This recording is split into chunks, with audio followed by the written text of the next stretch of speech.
AF menelpon saya dan mengajak saya ke Polres.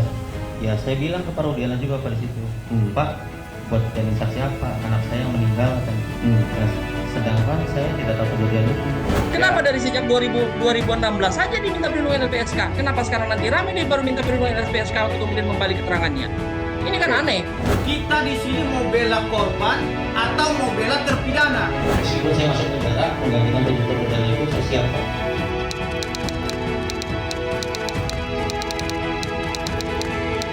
Saya sendiri jujur kaget gitu.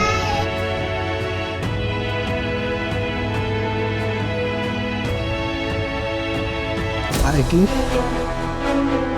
tenang ya.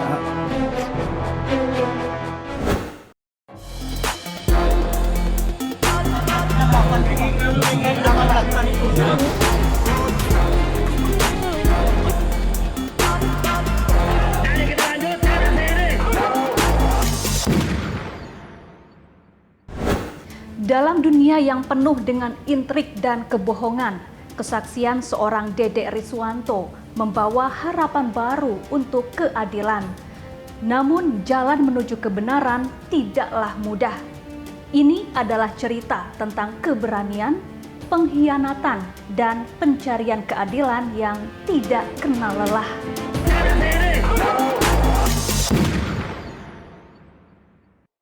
Satu persatu, fakta dari rangkaian kasus pembunuhan Vina dan Eki mulai terkuak. Dedek Riswanto, salah satu saksi kunci, tiba-tiba muncul dalam kasus pembunuhan Vina dan Eki tahun 2016 silam. Ia mengungkapkan keterlibatan Ibtu Rudiana yang merupakan ayah dari korban Muhammad Rizky Rudiana alias Eki. Namun apa yang ia ungkapkan bukanlah jalan lurus menuju kebenaran, melainkan labirin yang penuh dengan tikungan tajam. Dede bahkan siap menanggung segala risiko karena telah berbohong di berita acara pemeriksaan pada 2016 lalu. Dede bahkan siap dihukum dan menggantikan para terpidana kasus Vina. Ke Polres. Nah, setelah dalam Polres saya tanya, mau ngapain di sini? Katanya buat keterangan saksi anaknya Pak Rudiana yang meninggal. Nah setelah itu saya tanya, emang mau ngapain, kan kita tidak tahu peristiwa itu. Nah udah, katanya nanti saya arahin, saya ikutin apa kata saya, katanya. Dia bilang itu. Nah terus Pak Rudiana datanglah. Saya tanya ke Pak Rudiana juga, Pak Rudiana mau ngapain? Buat keterangan apa? Saksi anak saya yang meninggal, katanya. Nah disitulah diceritakan saya nongkrong di warung. Kalau ke warung mah itu bener Pak, ke warung malam hanya membeli rokok. Cuman ada segerombolan anak nongkrong, pelemparan batu, bambu, pengejaran, segerombolan motor ada di situ. Sebenarnya nggak ada Pak. Sudah diceritakan sebelum masuk BAP itu sudah diceritakan. Jadi sebelum kamu bertemu dengan Rudiana, kamu kan diajak oleh Rudiana telepon katanya kan? Bukan saya yang ditelepon Pak. Saya ditelepon dengan AF Pak. Ditelepon oleh AF. Kamu diajak ke kantor polisi. Iya. Waktu kamu diajak ke kantor polisi, kamu tahu tujuannya untuk apa? Belum tahu Pak. Saya nanyanya pas sudah masuk ke Polres Pak, di dalam. Apa katanya waktu kamu diajak ke kantor polisi? Ya saya tanya pas di dalam, mau ngapain di sini? Buat jadi saksi anaknya Pak Rudiana. Enggak, sebelum. Oh saya nggak pernah nanya Pak. Cuma nggak nanya Pak. Oh dia aja. Oh tolong antar saya ke kantor polisi gitu. Iya. Oke, setelah kantor polisi, ya, apa itu, yang terjadi? Ya saya tanya, mau ngapain di sini? Buat keterangan saksi kan? Saksi siapa? Pak Rudiana yang anaknya meninggal. Oh itu kata AF. Iya. Nah kemudian kamu bertemu dengan Rudiana di mana? Di situ juga? Di situ juga. Saya tahu Rudiana pun saat di situ. Oh kamu kenal Rudiana saat di situ? Saat di situ. Waktu dia pakai baju apa dia? Baju preman atau baju? Baju preman sih Pak. Baju biasa. Dan polisi. Apa? Dikenalkan sama AF siapa ini gitu? Iya, dikenalkan sama AF. Ini Pak Rudiana katanya. Nah, dikasih tahu ini Pak Rudiana. Ini Pak Rudiana. Apalagi? Bapaknya Eki. Diberitahu nggak dia polisi? Diberitahu Pak. Dia polisi. Ini polisi. Gitu. Polisi. Jabatannya diberitahu pada waktu itu. Diberitahu intel narkoba katanya Pak. Oh intel narkoba katanya. Diberitahu gitu ya. Diberitahu. Nah lantas apa kata AF kepada kamu? Ya saya bilang ke Pak Rudiana juga pada situ, Pak, buat jadi saksi apa? Anak saya yang meninggal katanya. Nah, Sedangkan saya tidak tahu kejadian itu.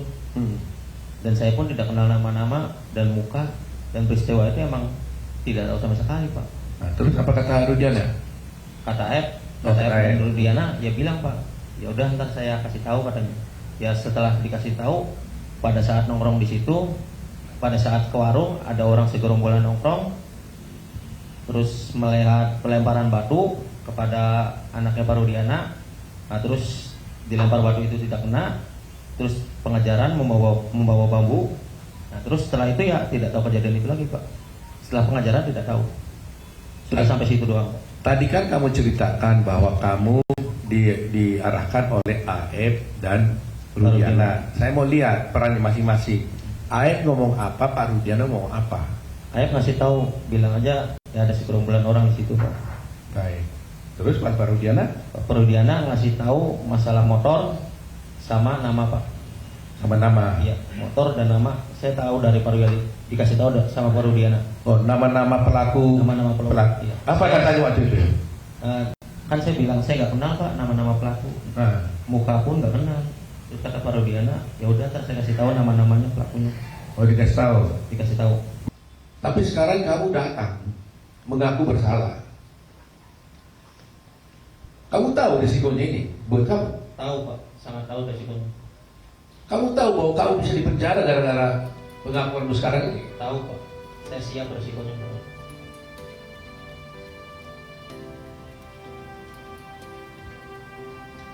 Tujuh orang ini di dalam penjara gara-gara kamu. Iya, Pak.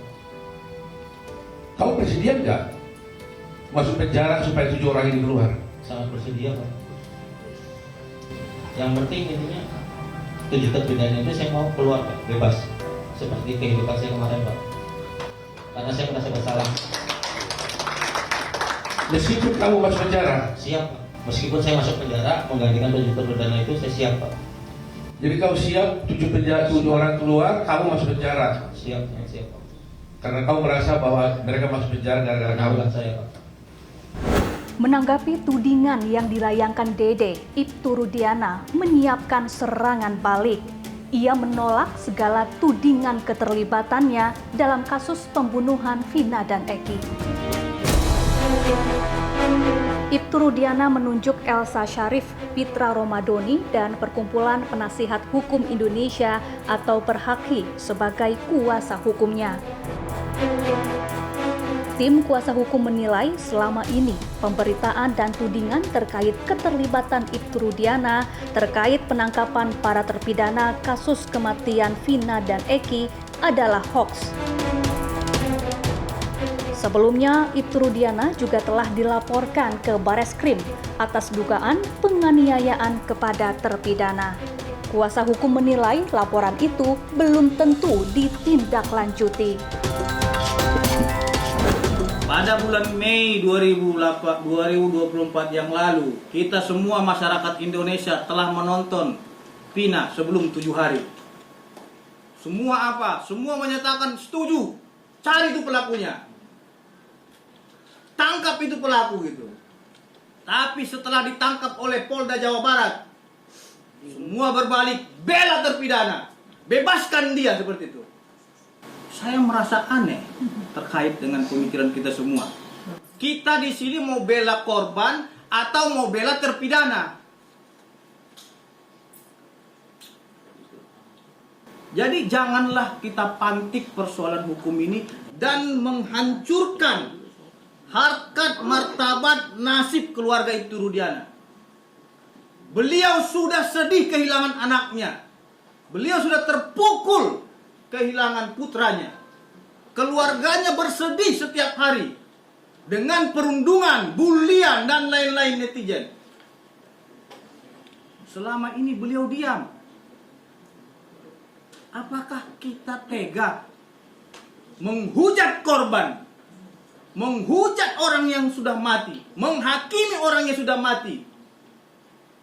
Keadilan bagi orang mati hanyalah ada di surga. Jadi masyarakat Indonesia, tolonglah jangan menghakimi korban. Menanggapi skenario yang dibeberkan Dede, keluarga Vina pun ikut buka suara. Kakak Vina, Mariana, tak menyangka saksi yang seharusnya berbicara apa adanya justru diarahkan untuk memberikan kesaksiannya.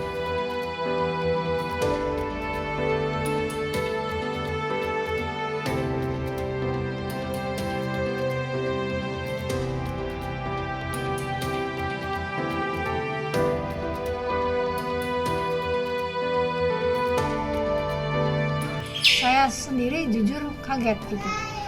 Kaget mendengar pernyataan dia di KDM itu kan, bahwa bilang dia itu suruh begini, suruh begitu gitu kan.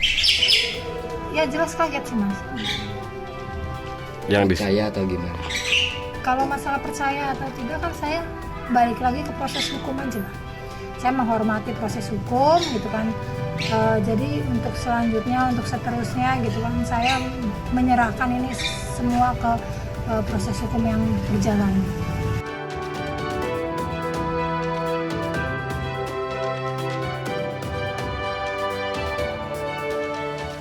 Dalam labirin perdebatan yang kian rumit, kesaksian Dede tentang keterlibatan Ibtu Rudiana menambah lapisan baru yang semakin memperkeruh suasana.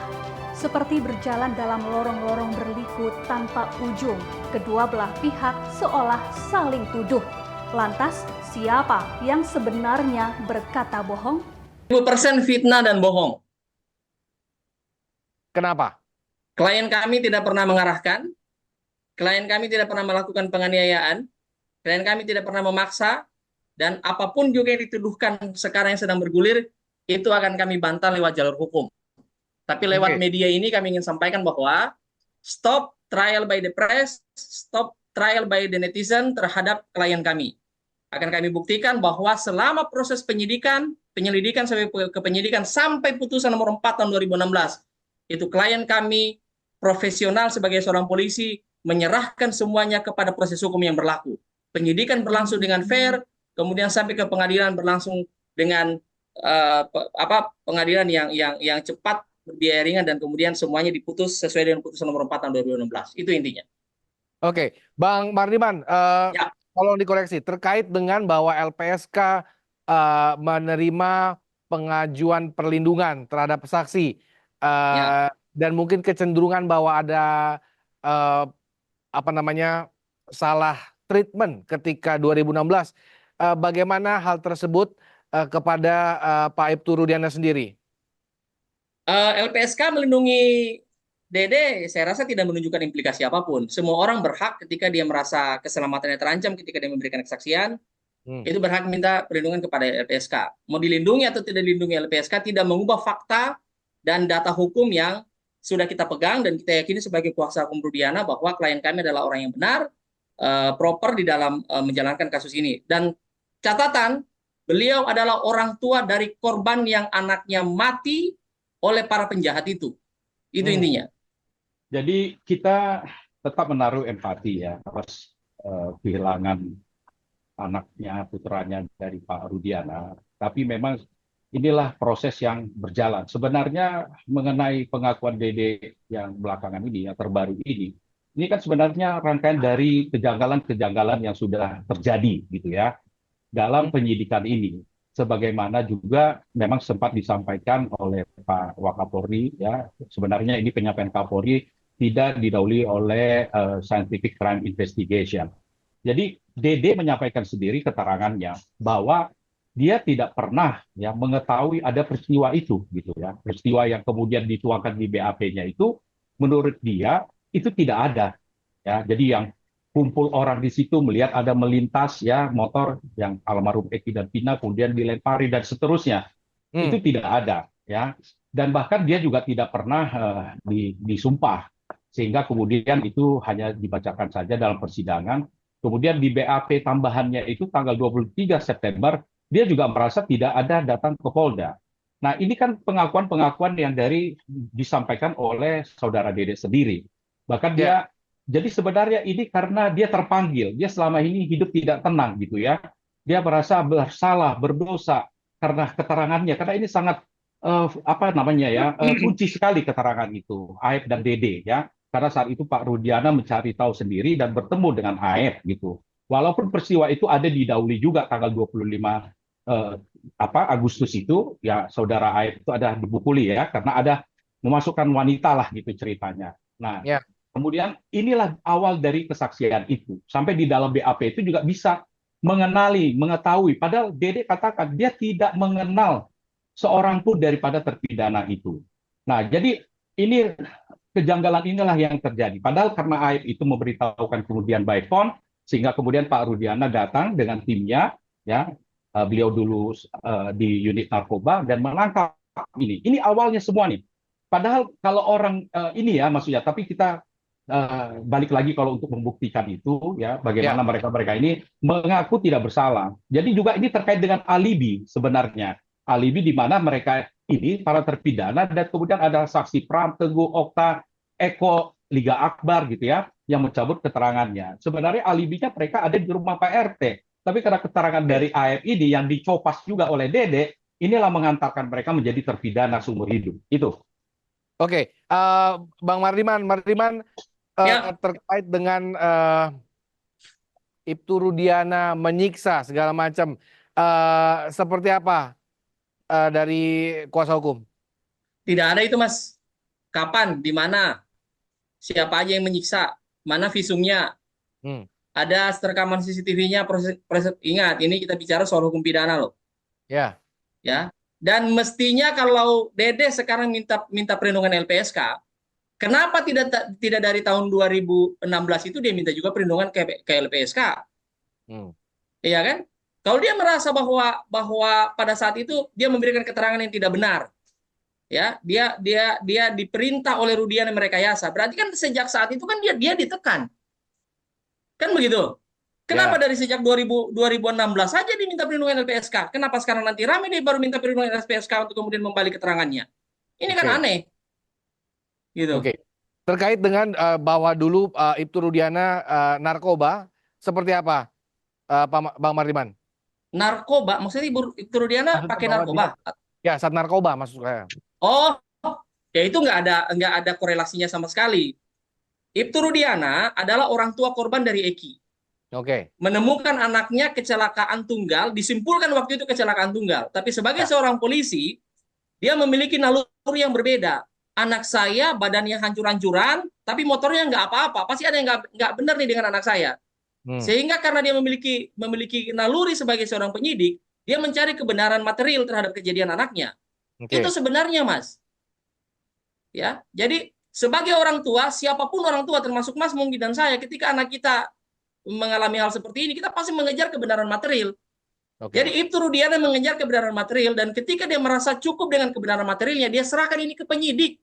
Dia nggak campur tangan, Mas. Nggak ada segaris pun tanda tangannya dia sebagai penyidik, nggak ada segaris pun tanda tangan dia sebagai penyelidik. Itu semua dilakukan oleh Polres dan kemudian dilakukan oleh Polda dan diputuskan di dalam putusan nomor 4 tahun 2016 itu. Selesai. Jadi kalau kemudian sekarang semua menuduh-nuduh ke Rudiana, dari mana ceritanya? Ini aneh kan? Makanya kami mengambil keputusan dan sikap untuk melapor balik, mensomasi orang-orang yang sekarang ini mau jadi sop pahlawan. Ya, mau melurus-luruskan sesuatu yang sudah lurus sebenarnya. Gitu. Baik. Bang Ido, bagaimana Bang Ido? Kenapa tidak dari 2016? Kalau memang ditekan meminta perlindungan dari LPSK dan informasi tadi yang diinformasikan oleh Bang Mardiman, seperti apa tanggapannya? Ya, baik. Jadi gini ya, sebagaimana kita ketahui, kita tahu sebenarnya kondisi daripada Dede dan para terpidana ini ya. Mereka ini golongan ekonomi lemah lah kalau kita bilang ya, bukan dalam tingkat strata menengah ke atas. Jadi tentu dalam kondisi terdahulu itu, dia juga bekerja, mereka ini kerja kuli bangunan. Ya. Mereka ini kalau nggak kerja sehari aja, mereka sudah terasa tuh ya penghasilannya. Terus kemudian dia mau kemana? Ya, berpikir soal lawyer pun itu sulit ya. Tentu juga berpikir secara finansial seperti apa. Nah, memang kemudian setelah ini kan semacam efek ya, ketika terbangunkan ada yang mau mencabut, kemudian dan seterusnya nih. Sampai kemudian Dede ini terpanggil sebenarnya. Jadi karena dia merasa tidak tenang, tidak damai, dia merasa berdosa. Ini menurut Dede sendiri ya, dan dia sudah sampaikan ya, secara publik sudah mendengarkan. Sampai dia katakan, lebih baiklah saya yang berada di dalam menggantikan para terpidana itu. Dia masih dalam 8 tahun ini sudah menikah gitu ya. Kemudian punya anak, sementara para terpidana ini di dalam hanya gara-gara keterangan kunci daripada AF yang sebenarnya ini mirip ya, hampir dibilang copas lah dengan Dede. Ya, jadi kalau peristiwa dulu kenapa? Ya memang kondisi dia tidak memungkinkan. Kalau kondisi sekarang dia berani untuk itu. Dari dulu sampai sekarang, apakah Dede mengakui mendapatkan ancaman atau intimidasi, Bang Ido? Menurut Dede tidak. Ya, jadi sebenarnya ini juga inisiatif dia yang kemudian bertemu dengan Kang Deddy Mulyadi. Nah, jadi memang kebetulan di Pradi ini ada juga kewajiban kami sebagai advokat ya untuk menjalankan pro bono, memberikan akses to justice. Makanya advokat Pradi itu tergerak ya, sebagaimana diawali datangnya para keluarga terpidana bertemu Ketua Umum kami Prof. Otto Hasibuan. Nah, inilah yang kemudian membuka mereka-mereka ini kemudian berani muncul ya. Jadi ini menjadi awalnya. Kemudian Dede juga menghubungi Kang Deddy dan kemudian Kang Deddy membawa ini ke Pradi. Oke, Gitu. baik. Terakhir untuk Bang Ido ini tanggal 24 ya kalau nggak salah. Apa ada bukti-bukti baru yang memang kira-kira kuat untuk mengajukan PK kalau tidak salah, betul ya, Bang Ido? Kita masih mengumpulkan, ya. Kita harus benar-benar maksimal persiapan kami. Kami tidak mau asal masukan gitu ya. Jadi kita memang masih menunggu nih. Tim ini masih menyusun semua, masih meramu. Kira-kira apa bukti-bukti dasar-dasar yang kami bisa kompilasikan untuk kami ajukan PK.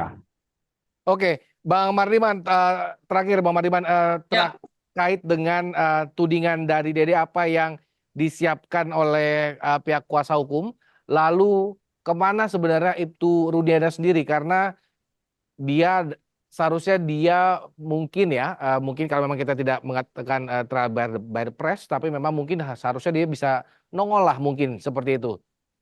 Ya, jadi gini Mas, Ibtu Rudiana baik-baik saja, meskipun dalam kondisi yang tertekan. Kenapa beliau belum muncul ke publik? Jawabannya yang pertama karena ada saatnya nanti akan muncul ke publik. Kemudian yang kedua, jangan lupa beliau adalah seorang polisi yang banyak sekali aturannya. Sebelum muncul ke publik itu ada banyak sekali aturannya. Tapi saya ingin bilang begini ya, kalau memang kejadian ini tidak seperti itu, saya juga sepakat bahwa menghukum membebaskan 1.000 orang bersalah lebih baik daripada menghukum 1 orang tidak bersalah. Ya. Saya sama, jadi saya juga bukan antipati terhadap kebenaran yang sesungguhnya, terhadap kebenaran yang hakiki. Tapi sekali lagi saya tekankan pada kesempatan ini bahwa Ibtu Rudiana hanya menyampaikan kebenaran material diolah oleh kepolisian yang memang memiliki kewenangan untuk melakukan penyidikan. Kemudian dibawa ke penuntutan oleh jaksa, kemudian diputuskan oleh hakim sesuai dengan kewenangannya masing-masing. Nah, ketika sekarang kemudian muncul bahwa Ibtu Rudiana mengatakan itu adalah sesuatu kebohongan besar dan fitnah yang keji terhadap klien kami. Dan kami akan buktikan itu suatu saat nanti lewat jalur yang benar, bukan lewat membentuk opini di media, bukan lewat membentuk opini yang lain-lain. Sehingga saya pun sekarang jadi tanda tanya saya nih. Ini sebenarnya di apa yang dicari oleh orang-orang di belakang orang-orang itulah yang mau memutarbalikan kebenaran terhadap Ibtu Rudiana. Gitu. Oke, kita sama-sama cari kebenaran materialnya sekarang, tapi jangan lupa putusan pengadilan itu sudah inkrah. Iya kan? Sudah inkrah. Tidak hanya pengakuan Dede yang mengejutkan, mantan terpidana kasus Vina Saka Tatal mengajukan peninjauan kembali untuk memulihkan nama baiknya. Ia pun membawa sejumlah bukti-bukti baru yang seakan membawa misteri kasus pembunuhan Vina semakin dalam, ke dalam labirin yang tak berujung. Inside Story akan kembali bersama saya, Syafaati Suryo.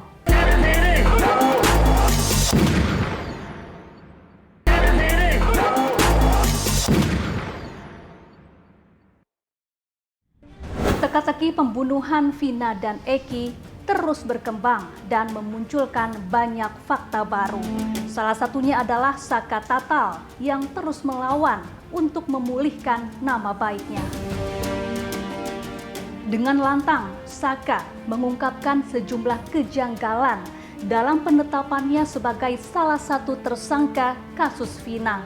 Saka tidak melakukan apa yang kemudian dituduhkan sampai kemudian diputuskan oleh pengadilan. Saka tidak melakukan. Walaupun disumpah juga sempat pocong aja suruh ke sini sekalian. Biar tahu rasa. Saka juga berani. Saka tidak tahu. Bahwasanya Saka aja tuh ada di rumah. Kejadiannya aja ada enggak, Saka tuh nggak tahu. tiba-tiba diambil waktu itu, ditangkap. Iya, tiba-tiba juga ditangkap, nggak ada keterangan apapun. Ya ditangkap juga setelah habis ngisi bensin. Surat penangkapan nggak ada. Saka sempat waktu itu disiksa. Sempat. Di Polda Jabar juga sebenarnya pernah aja siksaan. Apa bentuk siksaannya? Dari pukulan. Apa yang dipukul? Badan. Bagian mana? Ya, badan sampai diinjak, dijejak. Itu di Polres atau di Polda? Dua-duanya sebenarnya ada. Siapa yang nyiksa? Ini data baru. Polisi lain. Anggotanya, bukan penyidik. Bukan penyidik. Bukan. Kalau penyidik itu berani berjumlah karena dia nggak ikut memukulin. Tapi anggotanya. Dia pakai pakaian preman begitu ya, bukan pakai pakaian polisi. Ya ada sebagian, ada yang pakai preman, ada yang pakai polisi. Berapa orang? Banyak. Bukan 1 orang, 2 orang. Lebih dari 5 orang? Lebih. 10 orang? Tiap pagi, tiap apel propos tuh, orang tuh bergiliran masuk. Tiap datang tuh, udah pasti dipukulin. Ini penting untuk kemudian menjadi bahan penyelidikan. Ya. Tapi jangan terlalu dipaksa Iya, betul. Gimana, Sal? Tiap hari tuh, kayak gitu. Tiap hari disiksa? Tiap hari. Tiap habis apel propos, pagi. Badan? Ya diinjak-injak, dipukulin. Sampai kepala aja dipukul pakai gembok. Kepala dipukul pakai gembok. Di bagian mana? Kepala. Di bagian mana? Belakang, depan? Kepala semuanya. Yang dewasa Berkali-kali? Berkali-kali sampai bocor. Iya. Karena udah nggak kuat lagi sama siksaan itu. Udah nggak bisa nahan siksaan. Saka dikasih makan waktu itu? Saka emang kasih makan, tapi ngasih makannya nggak sewajarnya. Dilempar di lantai. Kalau nggak dimakan, bakal dipukulin lagi. Jadi piring berisi nasi dan lauknya? Bukan piring. Jadi nasi bungkus. Nasi bungkus? Waktu di Polresta itu. Sudah dibuka karetnya, dilempar? Dilempar. Jadi berantakan? Nasi berantakan di lantai. Dan Saka makan dari lantai itu? Iya. Kalau nggak dimakan, dipukulin lagi. Minum dikasih? Minum juga pernah sempat dikasih air kencing, suruh diminum. Mohon maaf? Air kencing. Air kencing siapa? Polisi nggak tahu dari mana itu. Taunya dari mana kalau itu air kencing? Orang saya yang ngerasain, diputerin semua. Dan Saka minum? Saka minum tapi dibuang lagi, dimuntahin, nggak bisa. Tapi sempat masuk mulut dimuntahin? Iya. Sebelum Dede bersuara, salah satu saksi kunci lainnya dalam kasus pembunuhan Vina dan Eki, yakni Liga Akbar, lebih dulu bersuara. Ia mengaku ikut memberikan kesaksian pada tahun 2016 atas arahan Ibtu Rudiana. Padahal saat itu Liga Akbar tidak ada di lokasi kejadian. Jadi pada waktu itu Liga Akbar menyampaikan bahwa Vina dan Eki dipukuli, dianiaya, dilempari batu, betul ya? Di kesaksian pengadilan waktu itu. Iya. Betul. Sebenarnya Liga tidak melihat itu. Tidak, Pak. Liga tidak mengetahui sama sekali kejadian itu. Tidak. Lalu kenapa? Mohon maaf didekatkan lagi. Lalu kenapa pada waktu kesaksian di pengadilan berbeda? Saya bingung waktu itu, Pak. Saya mau bilang sama siapa karena nggak ada yang percaya. Liga pada waktu itu diminta oleh siapa jadi saksi? Pak Rudiana, Pak. Pak Rudiana. Oke. Dari mana kemudian Pak Rudiana tahu kalau Liga mengetahui kejadian di TKP tersebut? Sampai sekarang saya belum tahu. Betul, belum tahu. Pada waktu itu kan Pak Rudiana minta Liga. Iya. Betul ya?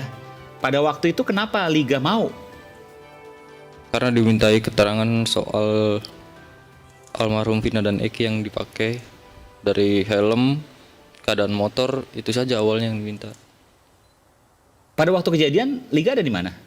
Ada di warung SMA 4 saya, Pak. Dekat dengan kejadian TKP itu? Agak jauh. Agak jauh. Iya. Kenapa Pak Rudiana memilih Liga? Apa karena kenal atau karena apa waktu itu? Mungkin karena kedekatan saya sama almarhum Eki dulu. Oh, lalu kemudian apa yang disampaikan Pak Rudiana waktu itu yang seingat Liga? Hanya itu saja, Pak. Minta tolong nggak, bahasanya seperti apa Pak Rudiana waktu itu? Minta tolong buat memperkuat bukti. Iya. Kan Liga bilang, saya nggak tahu Pak. Iya. Sempat bilang nggak gitu ke Pak Rudiana? Iya, sempat. Terus kenapa kemudian Liga dipaksa atau gimana? Tiba-tiba saya dijemput, Pak, di rumah. Nah terus skenarionya siapa yang ngajarin? Skenario itu saya udah menolak berapa kali, dibantu sama pemeriksa. Oh, jadi pemeriksa yang ngasih. Bahwa ntar kamu ngaku kalau kamu melihat Vina dan Eki dipukulin, dilemparin batu dan seterusnya, begitu? Diajarin data-data itu? Bukan diajarin, dirangkai, Pak. Iya, maksudnya disampaikan, disuplai, dipasok ke Liga. Dibantu. Ya, di situ cuma ditanyakan ada pelemparan batu atau apa? Seperti pemukulan, pengajaran, apa? Pengajaran. Kalau Pengajaran, pemukulan kayak gitu tidak. Pelemparan batu. Ya. Terus Liga jawab? Saya nggak tahu, Pak. Tapi tulisan di BAP melihat. Dia tanyakan, orang kamu ada di situ kok, katanya. Oke. Gitu. Ya, saya bilang, saya nggak tahu, Pak. Saya harus kayak gimana, kata saya. Terus kemudian diarahkan. Iya. Dan Liga waktu di pengadilan juga terpaksa mengatakan sesuai dengan apa yang di BAP. Terpaksa banget, Pak. Karena sidangnya pun itu tertutup, Pak. Di situ ada rekan almarhum Eki, ada ibunya juga. Cuma tidak boleh masuk, Pak. Saya bingung banget di situ.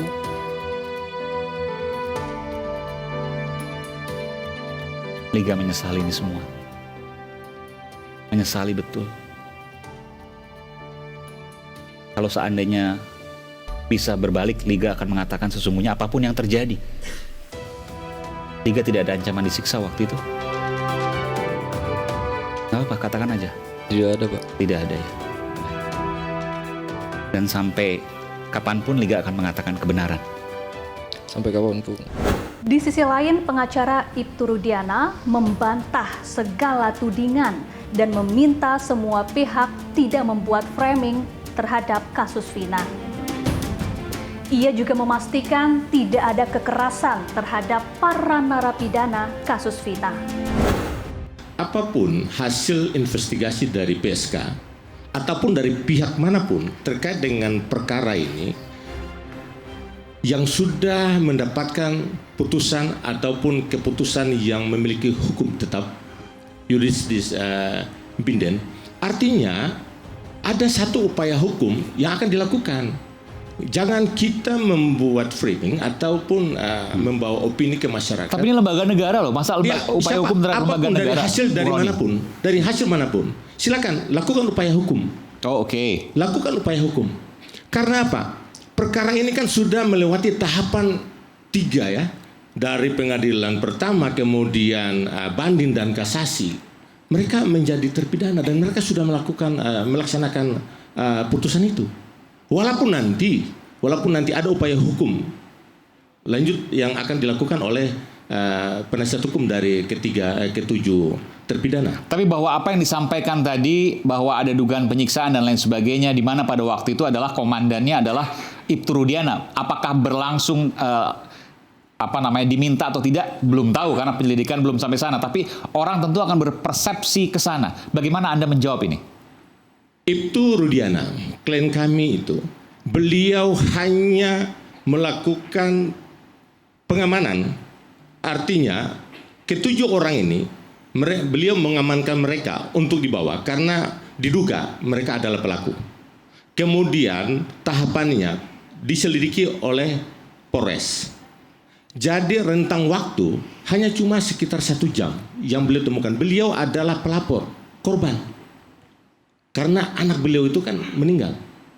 Yang diduga adalah pembunuhan berencana dan juga pemerkosaan terhadap Vina.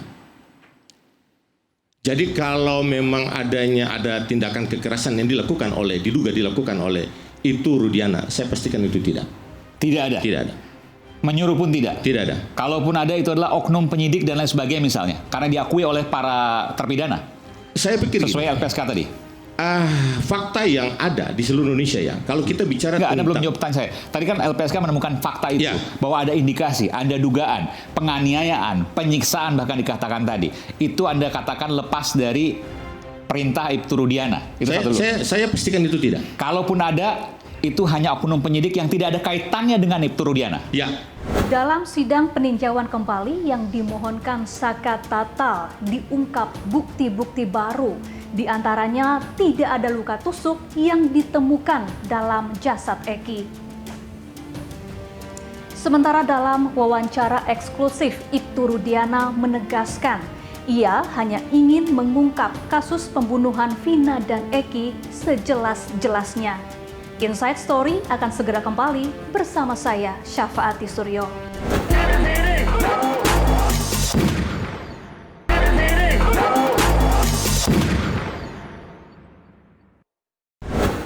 Seperti sebuah labirin yang penuh dengan misteri dan berliku, setiap belokan mengungkapkan fakta baru yang mengejutkan.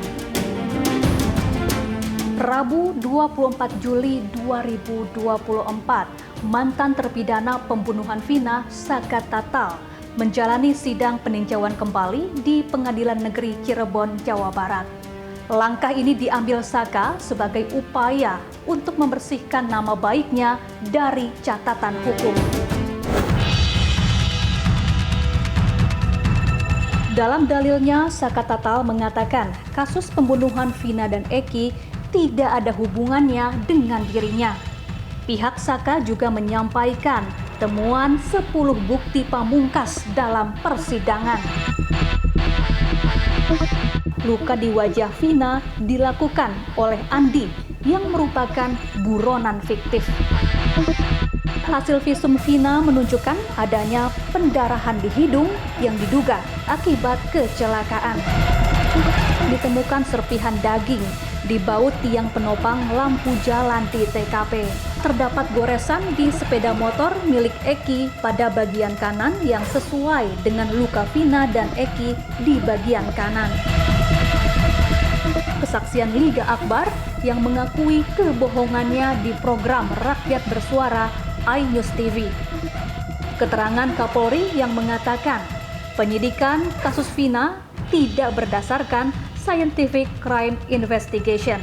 Adanya keterangan dari Dedi Mulyadi bahwa adanya saksi yang tidak diperiksa oleh polisi, yaitu anak dari RT Abdul Pasren. Keterangan yang diberikan Saka Tatal dalam kondisi di bawah tekanan dan penyiksaan. Hakim diminta tolak keterangan Saka Tatal karena Saka adalah korban penyiksaan.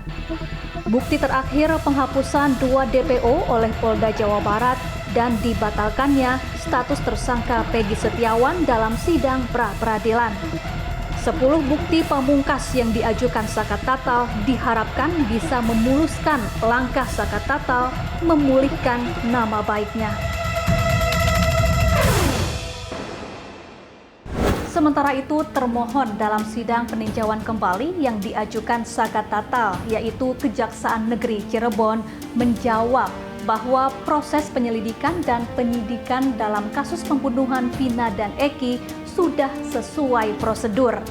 Jaksa juga menegaskan bahwa pemohon, yaitu Saka Tatal, tidak konsisten dalam mengajukan bukti-bukti baru.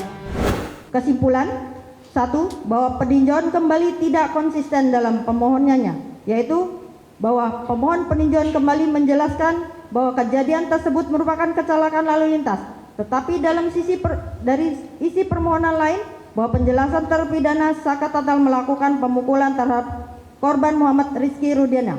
2. Bahwa dalam permohonan peninjauan kembali bukan ruang lingkup materi peninjauan kembali, tetapi termasuk ruang lingkup pra-peradilan dan pledoi atau pembelaan. 3. Bahwa pemohon peninjauan kembali tidak dapat dipertanggungjawabkan secara hukum karena fakta yang disampaikan oleh pemohon hanya bersifat asumsi dan hanya diperoleh dari pemberitaan media.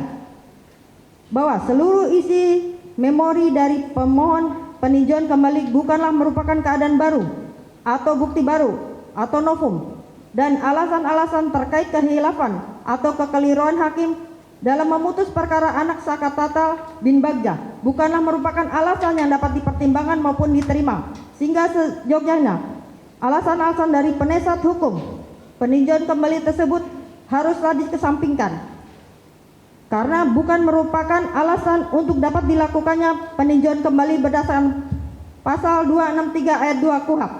Kami lanjutkan. Berdasarkan uraian tersebut di atas, maka kami mohon agar Ketua Mahkamah Agung Republik Indonesia melalui majelis hakim yang memeriksa peninjauan kembali memutuskan sebagai berikut. 1. Menolak seluruh permohonan peninjauan kembali dari penasihat hukum pemohon atas nama terpidana Saka Tatal bin Bagja. 2. Menguatkan putusan Pengadilan Negeri Cirebon nomor 16/Pitsus Anak /2016/PN Cirebon junto putusan Pengadilan Tinggi Jawa Barat nomor 50/Pitsus Anak /2016/PT Bandung junto putusan Mahkamah Agung RI nomor 2607K/Pitsus/2016. Dari sisi Ibtu Rudiana sebagai ayah dari almarhum Eki, ia hanya ingin keadilan dan kebenaran bisa segera terungkap. Dari banyaknya kecurigaan yang ditujukan kepadanya, Ibtu Rudiana menegaskan ia hanya ingin mengungkap kasus pembunuhan Vina dan Eki sejelas-jelasnya. Dan berikut cuplikan wawancara eksklusif Abraham Silaban bersama ayah dari almarhum Eki, Ibtu Rudiana. Tentunya saya menyampaikan sekelumit atau mungkin yang selama ini menjadi pemberitaan-pemberitaan. Mudah-mudahan dengan temu Bang Abraham semuanya akan memahami apa yang saya rasakan. Oke, tapi kita lihat dulu ya Pak ya makamnya. Siap. Kita nyekar dulu ya, Bung Pitra. Ini pertama kali kesini juga Bung Pitra ya? Iya, Bang. Oke, ini baru pertama karena kami dengar juga baru ditunjuk sebagai penasihat hukumnya ya, sebagai ayah korban. Sebagai ayah korban. Oke, ya sobat, saya Abraham Silaban bersama dengan Pak Rudiana akan melihat makam Eki, nyekar bersama di sini. Oke, boleh. Ini dia.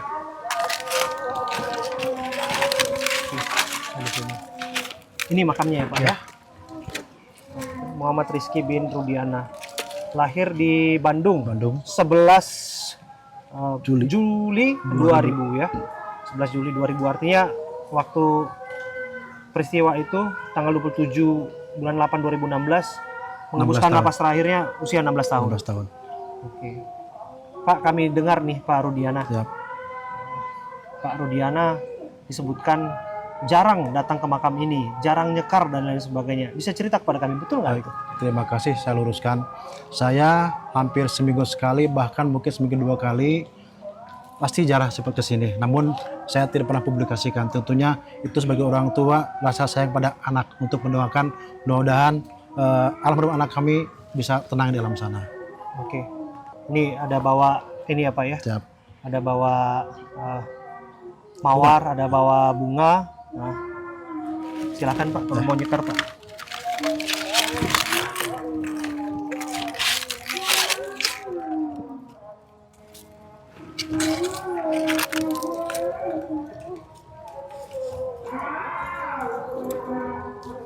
Ya.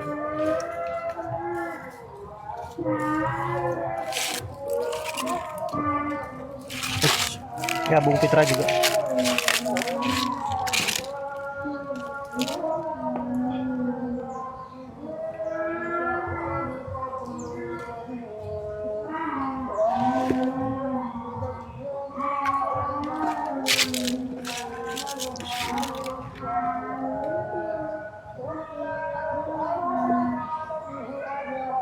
Adikku Muhammad Rizky Rudiana, tenanglah kau di sisi Yang Maha Kuasa.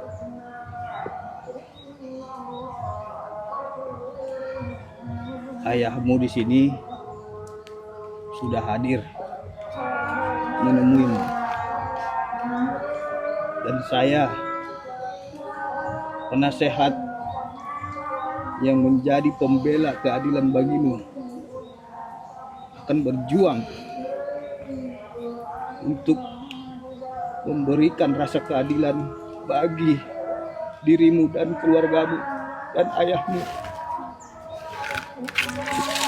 Tenanglah kau, Dinda. Ayahmu tahu betapa sakitnya yang kau alami selama hidup. Ayahmu begitu berjuang untukmu, mencari keadilan untukmu, sangat terpukul atas kehilanganmu. Muhammad Rizky Rudiana, adikku, tenanglah kau, ikhlaskanlah atas kepergian ini,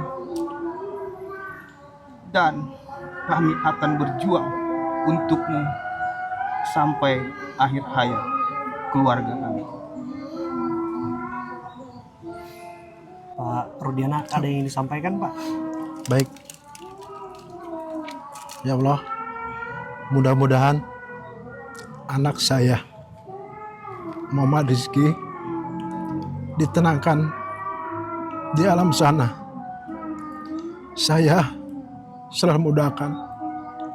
Mudah-mudahan perjuangan saya sebagai orang tua almarhum dalam menegakkan keadilan menjadi yang terbaik dan juga membuahkan hasil, dan mudah-mudahan anak saya diampuni segala dosa-dosanya serta keluarga yang ditinggalkan menjadi lebih ikhlas atas semua yang harus kami alami dan harus kami terima. Aeki, tenang ya. Mbak sudah 8 tahun ditinggal Aeki. Mbak terus berjuang mencari keadilan buat Aeki. Tenang di sana ya. Tenang di sana. Ya Allah.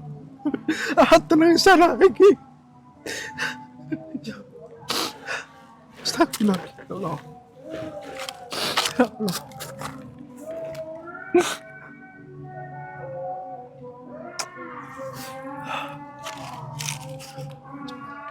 Ya Allah. Ampuni anak hamba ya Allah. Tenangkanlah di alam sana ya Allah. Ya Allah, ampuni dosa-dosa ya Allah. Ya Allah. Labirin kasus pembunuhan Vina dan Eki semakin rumit dengan berbagai klaim dan sanggahan yang muncul. Setiap pernyataan baru seolah membuka babak baru dalam pencarian kebenaran. Di tengah semua ini, satu pertanyaan besar terus menghantui benak publik. Apa yang sebenarnya terjadi pada Vina dan Eki? Hanya waktu yang akan menjawab. Namun yang pasti, perjalanan menguak misteri kasus ini masih jauh dari akhir. Semoga keadilan dapat segera ditegakkan untuk memberikan ketenangan bagi jiwa-jiwa yang telah pergi dan memberikan ketenangan bagi mereka yang ditinggalkan. Saya Syafaati Suryo pamit undur diri. Terima kasih dan sampai jumpa.